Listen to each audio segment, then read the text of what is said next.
الحمدللہ والصلاۃ والسلام علی رسول اللہ وبعد۔ نماز کے تعلق سے ایک چھوٹی سی تنبیہ دیکھیں۔ ہمیں سے بعض لوگوں کے ساتھ کبھی کبھی یہ معاملہ پیش آتا ہے کہ نماز کا وقت بالکل قریب ہے، جماعت کھڑی ہونے والی ہے، اور انسان محسوس کرتا ہے کہ اسے قضاء حاجت کی ضرورت پڑ گئی ہے، ٹوائلٹ جانے کی ضرورت پڑ گئی ہے، حمام جانے کی ضرورت پڑ گئی ہے، پیشاب کے لیے یا پائخانے کے لیے۔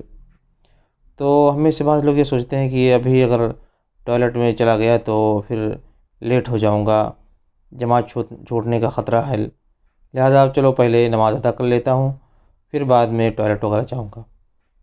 یہ جو حرکت ہے ہماری، یہ غلط ہے، شریعت نے اسے ہمیں منع کیا ہے۔ اور صحیح مسلم کے نبی علیہ السلام کی حدیث ہے، آپ نے باقاعدہ وضاحت کے ساتھ فرمایا کہ لا صلاۃ وہو یدافعہ الاخبثان، اس وقت آدمی کو نماز نہیں پڑھنا ہے جب دو خبیث چیزیں اس کو دھکے دے رہی ہوں، اس کی شدید اسے حاجت پڑ گئی ہو۔ یعنی کیا خبیث وہ چیزیں؟ وہ پیشاب اور پائخانہ۔ اس چیز کی اگر آدمی کو ضرورت پڑ گئی تو پھر ایسی صورت میں اسے اس وقت نماز نہیں پڑھنا چاہیے۔ دوسری سنن ابی داؤد، ترمذی وغیرہ کی حدیث ہے، عبداللہ بن ارقم رضی اللہ عنہ کے بارے میں آتا ہے کہ ایک بار وہ حج یا عمرے کے لیے اپنے کچھ لوگوں کے ساتھ نکلے، تو لوگوں کو راستے میں وہی نماز پڑھاتے تھے، امام تھے لوگوں کے وہی۔ ایک بار فجر کے لیے جب وہ امامت کے لیے آگے بڑھنا چاہے تو انہوں نے محسوس کیا کہ انہیں پیشاب کی یا پیخانے کی ضرورت ہے، خلا جانے کی ضرورت ہے۔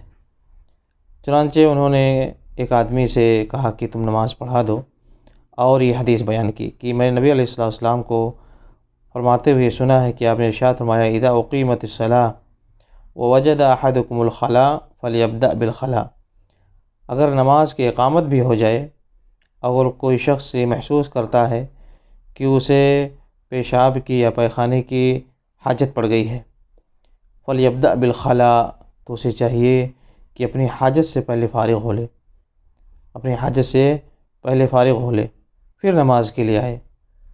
یعنی اسے ایسا نہیں کرنا چاہیے کہ کسی طرح سے دبا کر کے، پیٹ پکڑ کر کے اور نماز ادا کر لے اور بعد میں وہ اپنی حاجت سے فارغ ہو، نہیں، پہلے اسے چاہیے کہ اپنی حاجت سے فارغ ہو لے، پیشاب یا پیخانے کی جو اس کی ضرورت ہے اس سے فارغ ہو لے، اس کے بعد وہ نماز کے لیے آئے، اگرچہ اس کی جماعت چھوٹ جائے مگر اسے پہلے اپنی حاجت سے فارغ ہونا چاہیے۔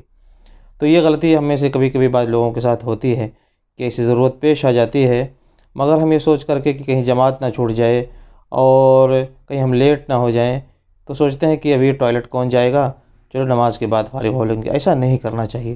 اگر ہمیں محسوس ہو گئی ہے ضرورت، حاجت پڑ گئی ہے، تو ہمیں چاہیے کہ پہلے اپنی حاجت سے فارغ ہو لیں، اس کے بعد ہم اطمینان کے ساتھ نماز کے لیے آئیں۔ یہ ایک شرعی عذر ہے جسے نبی علیہ السلام نے بیان کیا ہے، ہمیں رخصت دی گئی ہے۔ اگر آدمی کی نیت صحیح ہے تو پھر انشاءاللہ اس کی نیت کے اعتبار سے اس کو برا ثواب بھی رب العالمین عطا فرمائیں گے۔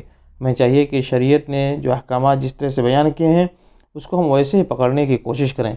جہاں شریعت نے ہمیں رخصت دی ہے تو ہم رخصت کو اپنائیں، یہ شریعت کی طرف سے رخصت ہے۔ شریعت نے اس صورت میں جماعت چھوڑنے کی اجازت دی ہے کہ تم اپنے حاجت سے پہلے فارغ ہو لو، اس کے بعد جماعت کے لیے آنا، اگر تو تمہاری جماعت چھوٹ جائے، مگر تم پہلے اپنی حاجت سے فارغ ہو پھر نماز کے لیے آؤ۔ لہذا میرے بھائیو، اپنے سے ہمیں اجتہاد نہیں کرنا چاہیے، اپنے سے نہیں سوچنا چاہیے کہ نہیں مجھے جماعت ادا کرنا ہے، میرے لیے جماعت اہم ہے۔ نہیں، جس شریعت نے ہمیں جماعت کی تاکید بتائی ہے کہ تمہیں ضرور جماعت سے نماز پڑھنا ہے، اسی شریعت نے ہمیں یہ بھی رہنمائی فرمائی کہ اگر ایسی سچویشن ہمارے ساتھ آ جاتی ہے کہ ادھر جماعت کا بھی وقت ہو رہا ہے، ادھر ہمیں ٹوائلٹ جانے کی بھی ضرورت پڑ گئی ہے، تو پہلے ہم ٹوائلٹ جا کر کے فارغ ہو لیں، پھر جماعت کے لیے آئیں۔ اللہ تعالیٰ ہمیں اس کو سمجھنے کی توفیق عنایت فرمائے، آمین۔ وصلی اللہ وسلم علی نبینا محمد۔